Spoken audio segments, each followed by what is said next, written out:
Des armes chargées et prêtes à tirer tenues par des Français. Cela n'a pas lieu sur un stand de tir en France, mais bien sur le front ukrainien. Une enquête de Street Press révèle l'existence d'une légion pirate qui serait composée de volontaires français engagés contre la Russie, combattant aux côtés d'un bataillon ukrainien ultranationaliste baptisé Revanche. Au sein des rangs de cette légion se trouvent des militants néo-nazis, des figures de l'ultra-droite et d'anciens militaires. Sur les réseaux sociaux, ils exposent leurs convictions sans filtre. Symboles extrémistes, références nazies, mise en scène guerrière. Certaines images montrent même des séances de tir où les cibles portent les noms de partis politiques français. Le groupe se structure en 2025 autour d'un noyau présent en Ukraine depuis le début du conflit.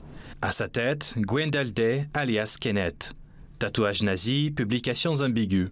Sur Instagram, il évoque les Einsatzgruppen, en termes chargés d'histoire et de sang. D'autres profils sont sans équivoque, anciens du groupe Union Défense, hooligans d'extrême droite. On peut donc se demander si ces hommes ne sont pas là pour autre chose que le seul engagement militaire. Face à ces révélations, le ministère français de l'Intérieur préfère temporiser. La majorité des profils concernés a rejoint le conflit pour des raisons personnelles. Il ne peut donc être établi de corrélation entre l'engagement idéologique, notamment à l'ultra-droite, et l'engagement dans les forces armées des deux camps. Mais sur le terrain, les images parlent d'elles-mêmes. Des hommes radicalisés, formés au combat et endurcis par la violence extrême. Cependant, il est légitime de se demander ce qu'il adviendra de ces hommes une fois qu'ils rentreront en France. Une situation qui interroge et dont les conséquences restent floues. Je pense qu'il s'agit plutôt d'un engagement basé sur un intérêt psychologique et personnel, plutôt que d'un engagement motivé par l'ultra-droite.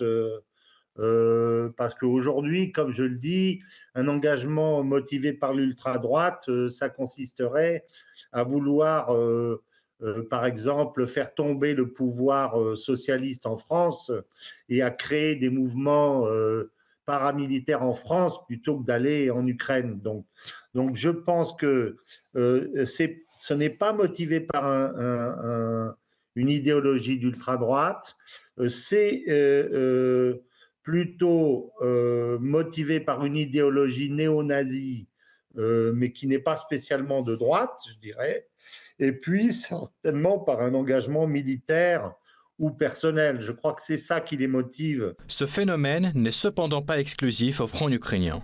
Au Sahel, des zones de conflit voient circuler des mercenaires armés et expérimentés de ce genre, passant de camp en camp. Ils mêlent formation militaire, idéologie et soif de combat. Chaque bataille devient pour eux un défouloir pour leur violence et chaque balle tirée les radicalise un peu plus. Au Sahel comme en Europe, sur les champs de bataille, l'expérience du combat, l'adrénaline et les idéologies radicales s'entremêlent.